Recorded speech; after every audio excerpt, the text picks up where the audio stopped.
성경 봉독하겠습니다. 오늘 주시는 말씀은 베드로전서 1장 1절부터 9절까지 말씀입니다.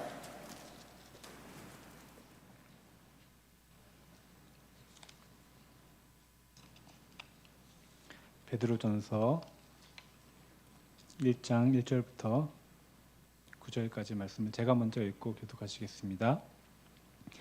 예수 그리스도의 사도 베드로는 본도, 갈라디아, 갑바도기아, 아시아와 비두니아에 흩어진 나그네 곧 하나님 아버지의 미리 아심을 따라 성령이 거룩하게 하심으로 순종함과 예수 그리스도의 피 뿌림을 얻기 위하여 택하심을 받은 자들에게 편지하노니 은혜와 평강이 너에게 더욱 많을지어다.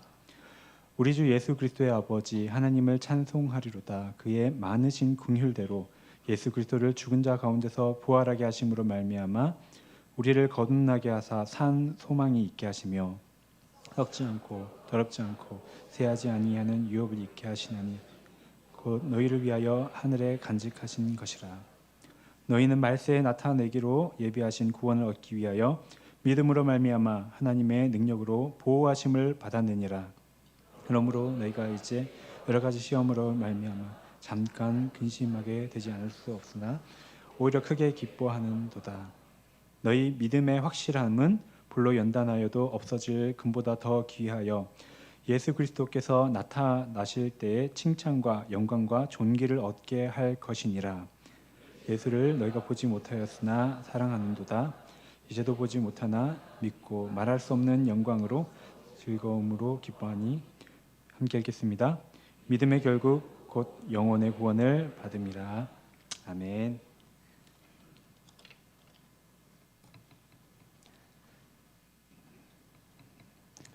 반갑습니다. 한 주 동안 잘 지내셨어요? 전기가 정전되신 가정도 많이 있으셨죠?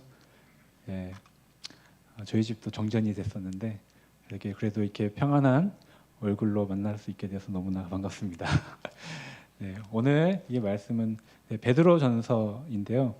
1절에서 9절까지 읽었는데 1절에서 9절까지만 할 건 아닙니다. 베드로전서를 통해서 이제 고난에 대해서, 고난이라기보다는 베드로가 이제 고난을 통해서 우리가 어떻게 받아들이고 할지에 대해서 많이 묵상한 것 같아요. 근데 이 말씀을 전하기 전에 좀 걱정되는 부분도 있어요.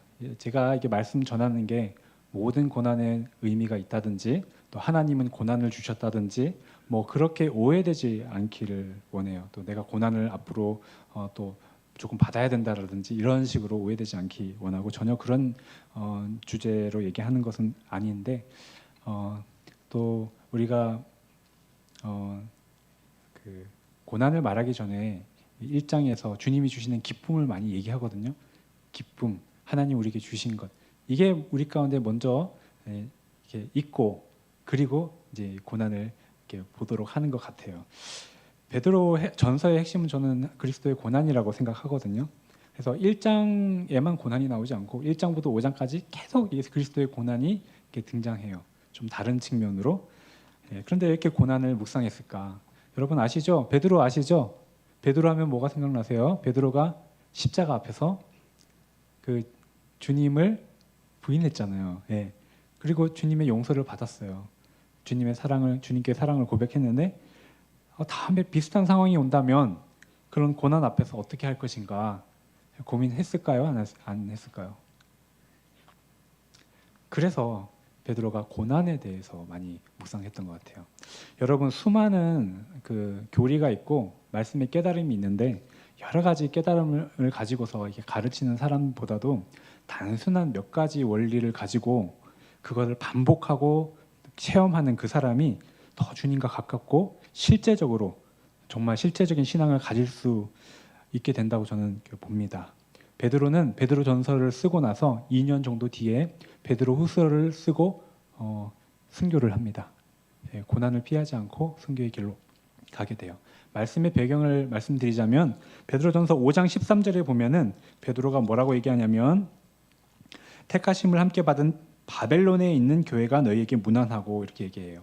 그러니까 내가 지금 바벨론에 있다는 거예요. 그 바벨론이 어디예요? 바벨론 벌써 무너진 나라인데 로마를 바벨론이라고 표현하고 있어요. 왜 바벨론이라고 표현하는가? 인간의 교만에 그 가득 찬 그 도시예요. 정말 미친 황제가 자기 신성을 드러내겠다고 광장에다가 자기 신상을 세우고 로마에 불이 났는데 그거 기독교인들이 불질렀다고. 맨날 성령께서 불처럼 내린다고 기독교인들이 불을 질렀다고 하고 나서 기독교인들을 잡아다가 죽이고 그 콜로세움에서, 그리고 정말 도덕적으로도 뭐 이루 말할 수 없는 방탕한 삶을 살았던 그 황제 때 이 베드로전서가 기록이 되었는데, 그 로마에서 기독교인에 대한 박해가 시작이 되니까 로마에 살지 않던 그 주변 나라에서도 좀 기독교인에 대한 그런 인식이 점점 이렇게 좋지 않게 되는 거예요. 그래서 어떤 얘기가 있었냐면 기독교인들은 날마다 모여서 주님의 피라고 그러면서 피를 마시더라. 예. 뭐 이상한 그 얘기가 돌고, 또 3장 15절 베드로전서 3장 15절에 보면 너희 선행을 욕하는 자 이렇게 나오는데요. 선행을 하는데도 욕을 해요. 왜 그래요? 굉장히 오해가 있는 거예요. 예. 그런 상황에서 그리스도인은 어떤 사람인가? 베드로는 흩어진 나그네라고 얘기를 해요. 나그네. 왜 나그네라고 부를까요? 예루살렘에서 이제 다 신앙생활 하다가 여러 지역에 흩어져서 나그네라고 하는 것이 아닙니다. 왜냐하면 그곳에서 자라서 예수 믿는 이방 사람들을 포함해서 나그네라고 하기 때문에. 그러니까 이 사람들을 나그네라고 하는 것은 무엇인가? 나그네라는 그 원어를 보면은 이방인, 외국인, 낯선 사람이란 뜻이에요. 다시 말해서 아니 얘가 우리랑 같이 태어나서 여기서 자라고 쭉 했는데 예수 믿고 나서 너 도대체 누구야? 낯선 사람이 된 거예요. 이상한 사람이 된 거예요. 나그네처럼 살아간다는 거예요. 그 나그네는 어떤 사람이 나그네냐? 2절에 나와요. 즉 곧 하나님 아버지의 미래 아심을 따라 성령이 거룩하게 하심으로 순종함과 예수 그리스도의 피 뿌림을 얻기 위하여 택하심 받은 자들에게 편지하노니라고 되어 있는데요. 결국은 나그네는 예수 그리스도를 영접한 사람인 거예요. 성령의 거룩하심에 따라서 피 뿌림과 주님의 말씀을 듣는 그 사람이 이제 나그네인데, 이 사람들에게 뭐라고 얘기합니까? 은혜와 평강이 너희에게 더욱 많을지어다. 예, 우리가 사람들이 두려움이 있으면은 자꾸 다른 얘기를 듣고 이렇게 뭔가 두려움을 해결하려고 그래요. 뭐 아프면은 의사한테 가서 의사 말을 듣고 또 여러 가지 이렇게 통해서. 근데 그리스도인들은 지금 다 그리스도인들을 욕하고 그리스도인들을 오해하고 있는 상황 가운데서 은혜와 평강이 있어요. 다른 사람들에게서 그거를 찾는 게 아니거든요. 주님 안에서 그 마음 가운데 주시는 평강과 은혜를 누리고 있었어요. 그러니까 나그네인 거예요. 좀 이상한 사람이에요. 어떤 청년이 책상을 바꾸고 싶어서 이렇게 찾아보다가 그 가구점에 가서 책상을 샀어요. 사가지고 그 나르기도 어려운데 그걸 억지로 이렇게 날라갖고 왔는데 집에 탁 놓고 보니까 너무 작은 거예요. 방에서. 이 방에 너무 작다. 어떻게 하지 하다가 바꾸자. 이러고 또 다시 싣고 가가지고 리턴하고 조금 더 큰 책상을 가지고 사갖고 왔어요. 근데 이번에는 색깔이 좀 안 맞는 거예요. 마음에 안 들어. 또 어떻게 해요? 근데 이런 내가 너무 피곤해. 이 청년이 좀 완벽주의적인 어떤 기질이 있는데 이거 지금 내가 너무 피곤한 거예요. 근데 그때 기도를 했대요. 기도를 했는데 그때 기도하다가 딱 주님께서 이렇게 말씀하시는 것 같았대요. 이게 책상이 문제가 아니다. 너는 왜 본질적인 거 가지고 씨름하지 않고 땅에 속한 거, 비본질적인 거 가지고 씨름하니? 이게 땅에 있는 건 다 썩는 거야. 영원하지 않는 걸로 씨름하지 마. 그런 것은 아무래도 괜찮아. 어떤 것이든 감사하면서 누리면 된다. 이렇게 주님께서 이렇게 감동을 주셨대요. 책상의 문제가 아니라 내 마음의 문제다. 사람들마다 좋아하는 스타일이 있죠. 디자인이 있죠. 예. 근데 어떤 사람은 또 민감하고 어떤 사람은 좀 이렇게 둔감해요. 예. 저는 좀 둔감한 편이에요. 민감하신 분들도 있어요. 그런데 이게 성향에 따라서 하는 게 나쁜 건 아닙니다. 나쁜 건 아닌데 그게 지나쳐서 나를 너무 힘들게 만들고 그렇게 됐을 때 그거는 정말 생각의 감옥에 갇혀 있는 거예요. 본질적인 것이 아니면 좀 둔감해지시기를 바랍니다. 자, 4절 한번 보겠습니다. 1장 4절입니다. 같이 한번 읽어볼까요? 썩지 않고 더럽지 않고 쇠하지 아니하는 유업을 잊게 하시나니 곧 너희를 위하여 하늘에 간직하신 것이라. 썩지 않고 더럽지 않고 쇠하지 않는 유업을 하나님께서 우리에게 주시고 바라보게 하셨어요. 본질적인 게 아니면 아무래도 좋다 이렇게 생각해야 됩니다. 우리가 그렇지 않은 것은 내 우상일 수 있어요. 그러니까 주님은 그런 것들이 무너지고 우리가 좀 자유하게 살아가기를 원하시는 거예요. 그래서 그렇게 살아가는 이 청년은 나그네인 거예요. 세상 사람들은 그렇게 살아가지 않거든요. 여러분 주님을 사랑하십니까? 네, 아멘 하신 분들만 8절 9절 한번 읽어보겠습니다. 같이 한번 읽겠습니다. 성경을 펴셔야 될 것 같아요. 제가 계속 이렇게 하면서 하니까. 네, 핸드폰으로 펴셔도 괜찮아요? 같이 읽겠습니다. 예수를 너희가 보지 못하였으나 사랑하는도다. 이제도 보지 못하나 믿고 말할 수 없는 영광스러운 즐거움으로 기뻐하니 믿음의 결국 곧 영혼의 구원을 받음이라. 아멘. 그래서 우리가 나그네인 거예요. 세상 사람들과는 좀 다른 거죠. 오늘 이 베드로전서는 나그네가 이 나그네길을 살아가는데 어떻게 살아가야 될지 지침서와 같아요. 그래서 그 지침서를 보면서 기본적인 어떤 원리와 방향성을 얘기를 하는데, 먼저 1장에서는 예수님의 피와 말씀이 우리를 깨끗하게 한다는 것을 이제 계속 강조해서 얘기를 합니다. 하나님 나라에서 하나님이 구체적으로 요구하는 것은 열매를 요구하는데 그 법칙이 분명해요. 22절에 보면은 너희가 진리를 순종함으로 너희 영혼이 깨끗하여졌다. 그러니까 우리가 말씀을 들으면서 우리 영혼이 깨끗해집니다. 말씀을 듣는 가운데 우리 마음이 깨끗하게 돼요. 예수님의 피가 우리를 깨끗하게 하시는 거예요. 근데 23절을 같이 한번 읽어볼까요? 시작. 너희가 거듭난 것은 썩어질 씨로 된 것이 아니요 썩지 아니할 씨로 된 것이니 살아있고 항상 있는 하나님의 말씀으로 되었느니라. 아멘. 주님의 말씀은 씨앗이라고 말씀하고 있어요. 예수님께서 우리에게 씨앗을 심으셨어요. 내가 예수님을 믿으려고 한다고 잘 믿어지지 않아요. 예수님께서 예수님의 믿음을 우리에게 심으셨어요. 나는 포도나무에 너희는 가지니 포도나무와 가지가 별개가 아니에요. 가지도 포도나무예요. 주님께서 우리를 그렇게 붙잡으시고 믿음을 주신 겁니다. 내가 결단코 너희를 떠나지 않는다. 우리는 그런 주님을 믿는 것입니다. 주님을 믿는 거예요. 그런데 그렇게 주님을 영접했어요. 그것이 씨앗입니다. 근데 그 마음 중심에 주님께서 이렇게 오셨어요. 근데 씨앗이라는 건 뭐예요? 씨앗은 이제 시작이라는 겁니다.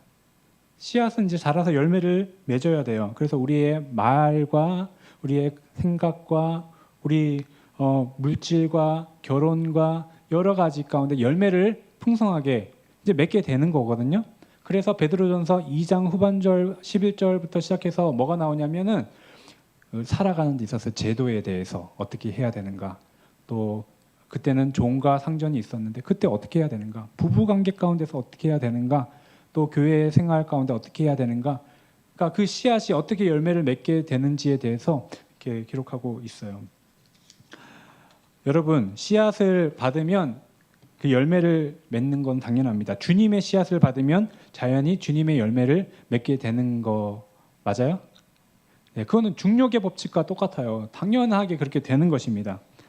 주님의 씨앗을 심으면 주님의 열매가 맺히게 되는 거예요. 그런데 많은 성도들이 내가 잘 바뀌지 않는다고 그렇게 얘기를 하는 것을 들었습니다.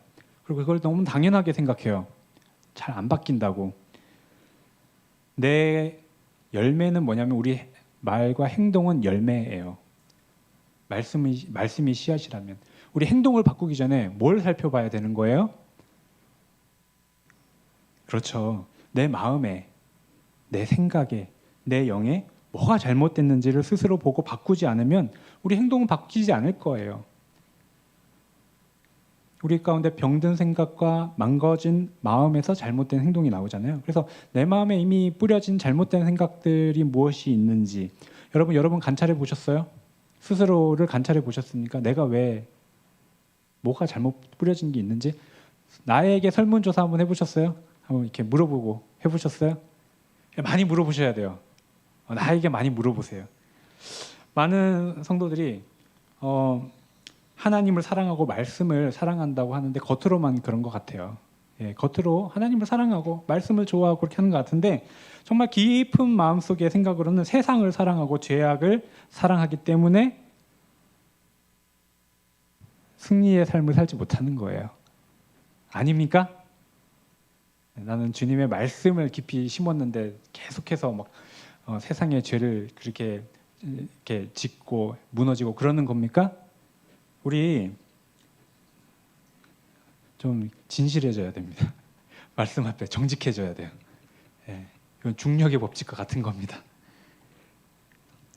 내가 힘들 때, 외로울 때, 또 위로받고 싶을 때 당장 나한테 위로가 될 거가 있다면 이게 뭐 좋은 건지 나쁜 건지 우리가 그렇게 따지보지 않고 마음을 쉽게 열어버려요. 근데 우리가 나쁜 건지 알아도 예를 들면은 그런 예가 성경에 많은데 삼손 아시죠? 삼손이 들릴라한테 그 아름다움에 눈이 뺏겼어요. 그냥 이렇게 너무 아름다워가지고 그래서 하면 안 되는 거 아는데 예, 이스라엘 사람도 아니고 안 되는 거 아는데 어떻게 해요?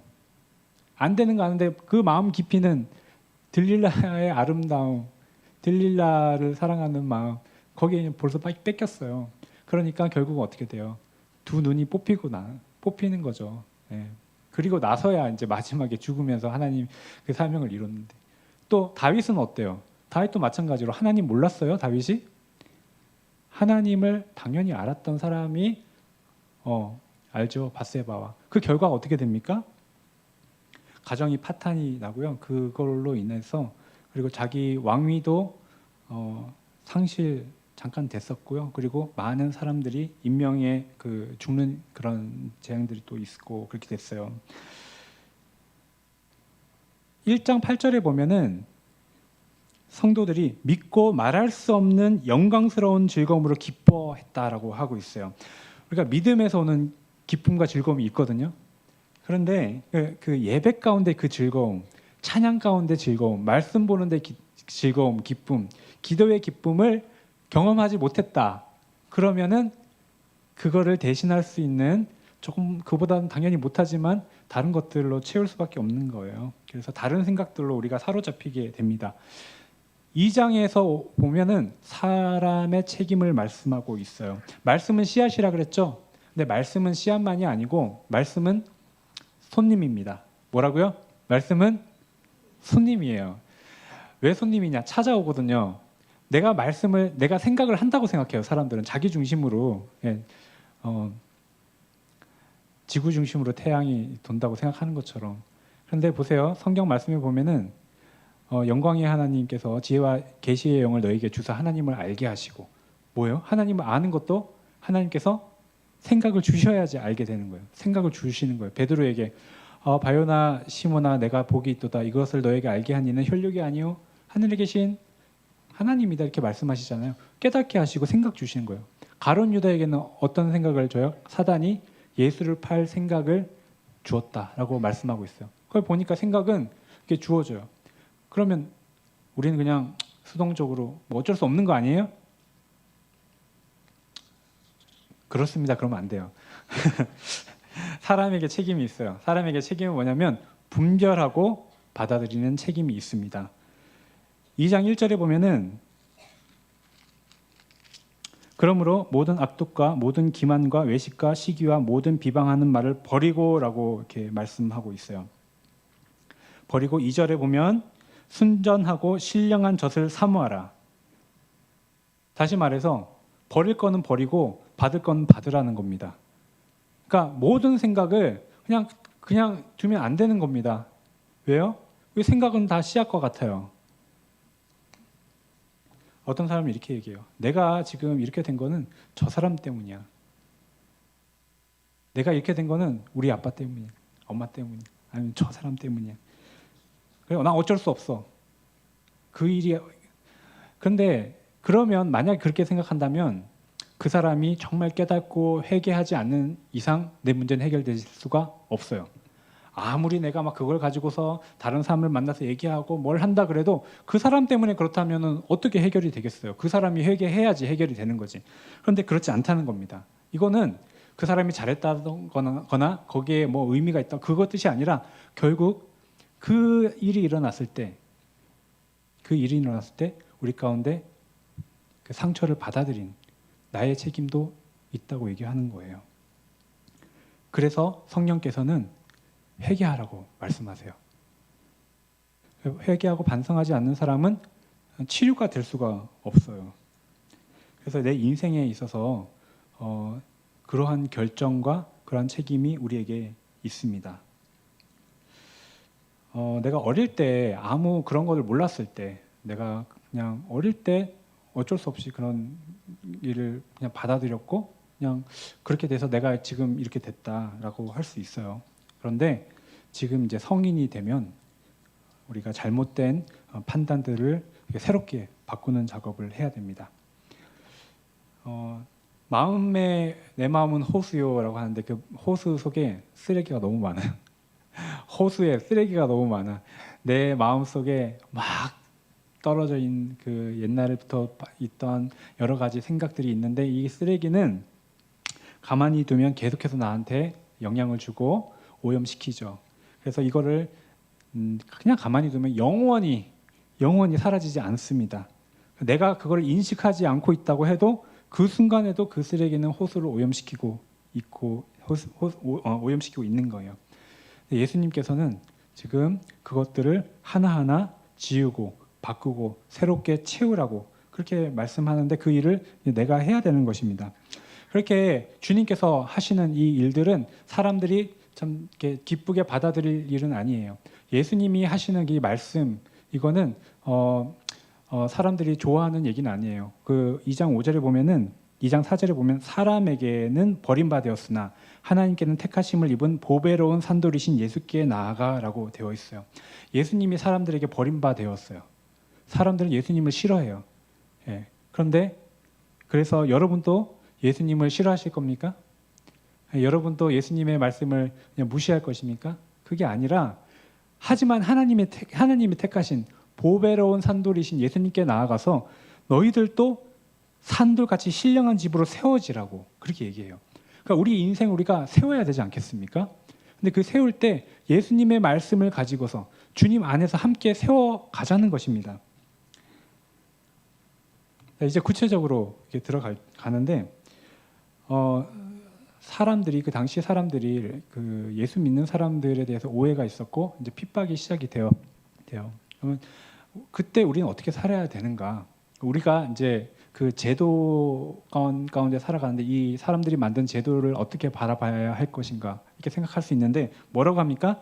사람이랑 싸우지 말고 너희가 이렇게 지금 싸워야 될 것은 뭐냐? 11절에 보면은 사랑하는 자들아 거류민과 나그네 같은 너희를 권하노니 영혼을 거슬려 싸우는 육체의 정욕을 제어하라.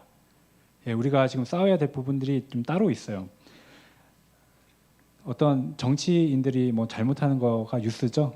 뉴스 이렇게 보면은 뭐 잘못한 게 막 이렇게 나와요. 그러면 또 사람들이 그걸 가지고서 또 이렇게 또 흥분도 하고 비난합니다. 특별히 나와 정당이 다른 쪽, 예, 나랑 좀 다른 쪽이면은 그것도 이제 또 이렇게 잘 보이는 거예요. 또 어떤 지도자나 또 뭐 종교인이나 뭐 연예인들이 뭐 잘못한 거야 뭐 그게 뉴스죠. 그게 항상 이제 뉴스예요. 근데 여러분 우리 깨달아야 될 게 뭐냐면 우리는 입술이 부정한 자들과 함께 살아가고 있다라는 거예요.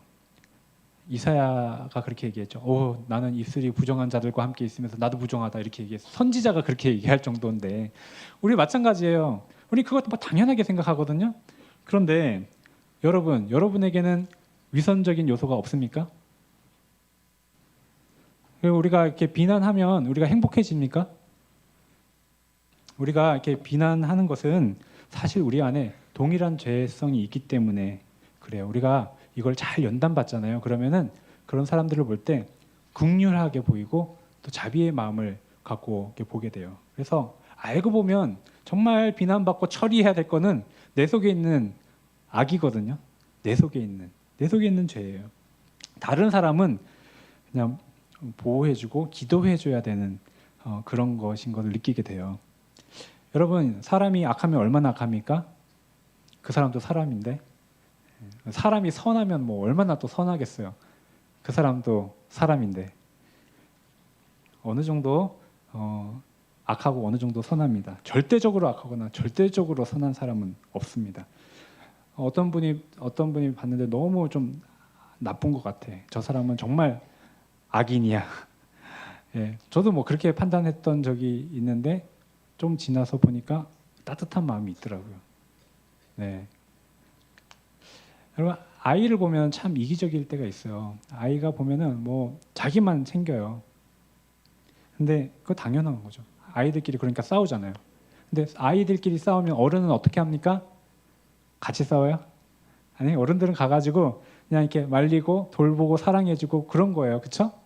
예, 그런데 내가 어떤 사람 때문에 내가 너무 상처받고 막 그래요. 그렇다면 지금 그 사람이랑 나랑은 지금 수준이 비슷한 겁니다. 우리가 누가 성숙하고 뭐 성숙하지 않고 이런 생각은 할 수 있어요. 하지만 어린아이가 어리다고 해서 막 뭐 미워하거나 정죄할 수 없잖아요. 그렇죠? 애들은 그런 거니까 마찬가지예요. 어른들도. 그러니까 누가 좀 그렇다고 해서 뭐 교만하다고 해서 우리 정죄할 필요가 없는 거예요. 그냥 정죄하는 태도가 아니라 그 사람의 입장에서 그냥 이해하고 존중해주고 하는 거예요. 오히려 이 베드로전서에서는 이 인간의 제도를 어떻게 하냐, 왕에게 어떻게 하라고 하냐면 13절에 보면은 인간의 모든 제도를 주를 위하여 순종하되 혹은 위에 있는 왕이나 또 혹은 그 악행하는 자를 징벌하려고 선행하는 자를 포상하기 위해 보낸 총독에게 하라. 인간의 제도나 이런 것들도 인정하고 그렇게 하나님께서 사실 모든 사람을 도구로 쓰신다. 그렇게 하나님의 사람으로 그냥 보라는 겁니다. 그런데 가끔 가다가 그렇게 볼 수 없는 경우들이 좀 있죠. 까다로운 사람들이 있어요. 나를 정말 까다롭게 하는. 근데 그 까다롭게 하는 사람이 부당하게 나에게 고통을 주는데 내 상사야. 그럼 어떻게 합니까? 나보다 직급이 높아요. 18절, 19절에 지금은 회사에서 뭐 이렇게 얘기할 수도 있을 수도 있지만 뭐 없는 분위기도 많잖아요. 이때는 그냥 종과 상전이었기 때문에 뭐 어떻게 할 수 없어요. 18절, 19절에 보면은 사환들아 범사에 두려움으로 주인들에게 순종하되 선하고 관용하는 자들에게만 아니라 또한 까다로운 자들에게도 그렇게 하라. 이렇게 말씀하고 있어요. 세상에 까다롭게 하는 일들이 많아요. 불쾌하게 하는 일들이 얼마나 많아요. 어떤 사람이 밖에서 너무 안 좋은 일을 경험해서 막 기분이 안 좋아요. 근데 그걸 그냥 기분을 가지고서 집까지 그냥 왔어요. 왔는데 문을 탁 열었는데 너무 짜증나고 힘들고 그런데 집안이 엉망이야. 그래서 제일 만만한 사람 누구요? 누구예요? 제일 만만한 사람. 아니, 보이는 딸에게 얘기했다고 합시다. 집이 왜 이 모양이야? 너 좀 정리하면서 살지 못하냐고. 했더니 뭐라 그래요? 엄마 오자마자 왜 나한테 짜증이야? 나 지금 나도 방금 왔어. 베드로전서는 뭐라고 얘기하고 있습니까? 19절에 보면 부당하게 고난을 받아도 하나님을 생각함으로 슬픔을 참으면 이는 아름다워나라고 했는데 이 기본적으로 다르게 생각하라는 겁니다. 다르게. 어떻게 해요? 오늘 다들 바빴나 보네. 다르게 생각하라는 거예요. 이게 불쾌한 마음을 내 마음에 가만히 두면은 내 마음에 씨앗이 심겨지니까 다르게 생각하라는 거예요. 하나님이 나에게 인내를 훈련시키시나 보다. 또 내가 이런 상황에서도 내가 정말 여유를 갖고 평안을 유지할 수 있으면 나는 온 세상 사람들을 섬길 수 있을 거야. 네? 또는 나도 이렇게 배려하지 않았던 적이 있을 수도 있어. 또는 뭐 이런 경험은 하나님이 나에게 꼭 필요하시니까 허락하셨을 거야. 어떻게 생각하든지 이런 이렇게 불쾌하고 좋지 않은 것들을 내 안에 들어오지 않도록 그렇게 마음을 지킬 수 있는 겁니다. 그렇게 하면서 마음을 지키라는 거예요. 그런데 오늘 이 베드로전서는 더 분명하게 얘기하고 있는 게 있어요. 그 정도가 아니에요. 하나님을 생각하면서 슬픔을 참으라고 그렇게 얘기를 합니다. 하나님을 생각하면서. 여러분, 하나님이 고난 받으신 적 있어요? 있다고 생각하시는 분은 손을 들어주세요. 다 없다고 생각하시는 거죠. 제가 오늘 말씀을 준비한 보람이 있네요. 전능하신 하나님이 고난을 받으실 수 있나요? 사람들이 다 아니 하나님이 계시면 왜 어떻게 이런 일이 일어나냐고 하는데 뭐 하나님은 고난을 받으신다고요? 있어요. 1장 11절에도 선지자들이 자기 안에 있는 그리스도의 영이 이제 하나님의 영, 고난 받는 것을 묵상했다고 하는데 여러분 아브라함이 믿음으로 아들을 죽일 때 얼마나 아팠어요. 그렇죠? 정말 죽인 거잖아요. 근데 그 고난이 사실 누구의 고난이에요? 아들을 우리에게 주시는 하나님의 아픔이잖아요. 그렇죠? 그러니까 아브라함이 하나님의 아픔을 드러낸 거예요. 하나님의 고난을 드러낸 거예요. 하나님의 고난이 성경에 얼마나 많은데 없다 그러세요. 얼마나 많은데. 여기 보면은 베드로전서 2장 오늘 말씀 2장 10절에 보면은 너희가 전에는 백성이 아니더니 이제는 하나님의 백성이요 전에는 국류를 얻지 못하였더니 이제는 국류를 얻은 자니라라고 말씀하고 있는데 전에는 하나님 백성이 아닌데 지금은 하나님 백성이고 전에는 국류를 못 얻었는데 지금은 국류를 얻었고 그 얘기하는 거 아니에요. 이게 무슨 얘기인지 아세요? 이거 하박국 선지자 두 딸 이름이에요. 하박국 선지자의 딸 이름이 백성이 아니다. 국류를 얻지 못한다. 로루하마가 국류를 얻지 못한다. 또 로암미가 내 백성이 아니다. 이런 뜻이에요. 호세아 1장 또 6절 9절에 이렇게 나와요. 호세아가 음란한 여인과 결혼하는데 하나님이 그렇게 이름을 지으라고 하셨고 또 이 여자가 또 바람나서 가는데 그 여자를 또 데리고 와가지고 너는 앞으로 내가 너를 사랑할 테니까 넌 앞으로 나랑 살자고 이렇게 얘기하라고 하나님이 호세아 선지자에게 그렇게 얘기하셨는데 왜 그렇게 얘기하신 거예요? 왜 그렇게 하신 거예요? 구약의 이 선지자들이 하나님의 그 고난을 나타낸 거예요. 하나님의 아픔을 나타낸 거예요.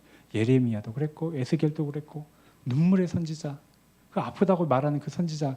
근데 진짜 그 선지자는 누구를 나타낸 거라고요? 하나님의 아픔을 나타낸 거예요. 그래서 이 선지자들은 이걸 통해서 하나님의 마음을 깊이 알게 되고 깨닫게 되고 그리고 예수 그리스도에 대해서 또 얘기하게 되는 거예요. 하나님과 깊이 연합한 사람이 되는 겁니다. 그런데 하나님의 고난을 가장 잘 드러내는 분이 누굽니까? 그렇게 잘 아시는데 왜 하나님 고난 안 받으셨다 그러세요? 하나님의 고난을 가장 잘 드러내신 분이 예수님인데 예수님이 십자가에서 그 고난 받으신 것을 통해서 그 사랑은 사람을 회복시키게 되는 거예요. 여러분 하나님 왜 고난 받으신지 아세요?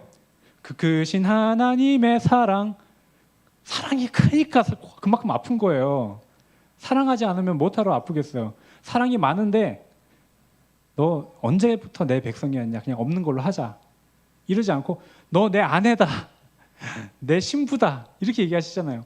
그 크신 하나님의 사랑이니까 하나님이 그만큼 아프신 거예요. 전능하신 하나님이시잖아요. 하나님 모든 걸 하실 수 있으니까 이 잔을 내게서 옮겨달라고. 전능하신데 왜 못 옮겨요? 전능하신데 아니 원수 같은 인간들을 사랑하시니까 못 옮기는 거예요. 사랑하시니까. 그러니까 하나님의 아픔은 창세기부터 시작하는 거예요. 그 아픔의 하나님이 예수님을 통해서 드러나서 그 아픔이 사실 왜 아프다고요? 사랑하기 때문에. 그 아픔이 사람을 회복시키고 치료하는데 하나님과 원수된 사람을 하나님의 자녀로, 하나님을 사랑하는 사람으로 바꾸기까지 그렇게 하는 것이 하나님의 아픔이고 하나님의 고난이에요. 그래서 많은 선지자들이 하나님의 고난을 드러냈어요. 왜요? 사람은 하나님의 형상이잖아요. 하나님의 모습을 드러내는 게 사람이잖아요. 선지자는 그렇게 한 거예요. 근데 여러분은 예수 그리스도의 몸이라고 하고 그리스도의 형상이라고 하면서 왜 하나님의 고난을, 그리스도의 고난을 드러내지는 않으시냐는 거예요. 내가 이 당하는 고난을 뭐라고 얘기합니까? 그리스도를 생각하면서 21절에 보면은 2장 21절에 이를 위하여 너희가 부르심을 받았으니 이거를 위해서 부르심 받았대요. 그리스도도 너희를 위하여 고난을 받으사 너희에게 본을 끼쳐 그 자취를 따라오게 하려 하셨느니라. 어떻게 하기 위해서 부르셨대요? 예수님이 그렇게 고난 받았는데 예수님이 우리를 위해 고난 받은 것을 자취를 따라오기 위해서 고난을 받았대요. 그러니까 우리가 까다로운 사람 만나가지고 부당하게 고난 받을 때 어떻게 하라는 거예요? 그리스도를 생각하라고요. 왜 그렇게 하라고 합니까? 그 얘기하기 바로 앞에 베드로전서 2장 5절과 9절에 얘기하고 있는 게 있어요. 뭐냐? 신령한 제사장이 되라고. 너희는 왕 같은 제사장이라고. 그러고 나서 이 얘기를 하는 거예요. 왜요? 이것을 통해서 하나님께서 구원의 역사를 일으키실 거기 때문에 그래요. 제사장의 역할을 어떻게 감당해요? 그렇게 하면서 감당하는 거예요. 그래서 이 제사장의 역할을 감당하고 예수 그리스도의 형상이 우리가 되는 겁니다. 여러분, 우리가 고난을 찾아서 그렇다고 헤맬 필요가 없어요. 인생 자체가 고난이 많습니다. 가만히 있어도 이해되지 않는 고난도 있고 세상에 슬픔이 많습니다. 그 고난들 가운데 이 고난이 하나님의 그리스도의 고난을 드러내는 그런 고난으로 하나님을 생각하면서 참으라. 38절 보겠습니다. 마지막으로 말하노니, 그런데 이게 속지 마세요. 마지막 아닙니다. 예, 중간이에요. 마지막으로 말하노니 형제를 마음을 같이하여 동정하며 형제를 사랑하며 불쌍히 여기며 겸손하며 악을 악으로 욕을 욕으로 갚지 말고 도리어 복을 빌라. 이를 위하여 너희가 부르심을 받았으니 이는 복이 이어받게 하려 하심이라. 예, 9절 다시 한번 소리 내서 같이 한번 읽어볼까요? 시작. 악을 악으로 욕을 욕으로 갚지 말고 도리어 복을 빌라. 이를 위하여 너희가 부르심을 받았으니 이는 복을 이어받게 하려 하심이라. 근데 누가 그래요? 형제가, 위에 보면 형제가, 그렇죠? 형제를 사랑하며 그렇게 얘기 나오는데요. 내가 기숙사에서 정말 좋아하는 친구가 있었는데 일기장을 딱 봤는데 우연히 이렇게 봤는데 나한테 불만을 이렇게 써놓은 거야. 내가 정말 얘는 진짜 친하다고 생각했는데 어떻게 그럴 수가 있지? 정말 얘는 위선자다. 속 다르고 겉 다르다. 그러면서 이제 마음에 이제 벌써 벽이 생겨가지고 친구가 왔는데 말도 하기 싫어. 너 왜 그래? 몸이 좀 안 좋아. 나는 여한테 이제는 속마음을 절대로 안 털어놓는다. 예. 근데 한번 곰곰이 생각해 보세요. 나는 정말 비난받을 만한 일을 한 번도 한 적이 없는 사람인가? 완벽한 사람인가? 또는 나는 정말 다른 사람을 한 번도 비난한 적이 없는가? 또 뭐가 불만이 있으면 무조건 다 얘기해야 되냐? 그게 바른가? 그 친구도 뭐 불만이 있지만 친구 관계가 또 깨지기 원치 않으니까 말 안 하고 그냥 일기장에다가 쓴 거 아니겠어요? 근데 그렇게 생각할 수 있는데 이 청년은 그냥 직선적으로 이렇게 반응해서 마음을 좁게 만들어서 그렇게 반응을 한 거예요. 거기서 이제 또 고생을 하는 거죠. 여러분, 남이 나를 싫어하잖아요. 남이 나를 싫어하는데 그러면 나도 그 사람을 나쁘게 생각해야 될 이유가 있어요? 없습니다. 없어요. 남이 나를 싫어하는 건 그 사람의 권리예요. 그 사람의 권리고 그걸 인정해줘야 됩니다. 은혜를 원수로 갚았어. 그것도 그 사람의 권리예요. 우리는 우리에게 있는 권리는 뭐냐면 앞에서 말씀드렸지만 우리는 생각을 선택할 책임과 권리가 있어요. 사랑의 주님을 선택하느냐, 미움의 사탄을 선택하느냐. 우리에게는 이 권리가 있어요. 주님은 뭐라고 하세요? 도리어 복을 빌라. 이를 위하여 너희가 부르심을 받았는. 너희가 이걸 위해서 부르심 받았다는 거예요. 3장에 보면은 그리스도의 고난을 또 한 번 얘기하는데요. 그 고난이 어떻게 가냐면 3장 18절에 보면 그리스도께서 단번에 죄를 위하여 죽으사 의인으로 불의한 자를 대신하셨으니 이는 우리를 하나님 앞으로 인도하려 하심이라. 보세요. 예수님께서 억울한 고난을 받으셨는데 축복하셨어요. 사랑하셨어요. 근데 그 이유가 뭐래요? 의인으로 불의한 자를 대신한 이유가 이는 우리를 어디로 인도하기 위해서? 하나님 앞으로 인도하기 위해서. 제사장 역할을 하신 거잖아요. 그러니까 우리도 그런 역할을 하기 위해서 부름 받았다는 거죠. 그런데 여기서 끝나지 않습니다. 3장의 마지막에 보면은 어떻게 돼요? 그는 하늘에 오르사 하나님 우편에 계시니 천사들과 권세들과 능력들이 그에게 복종하느니라.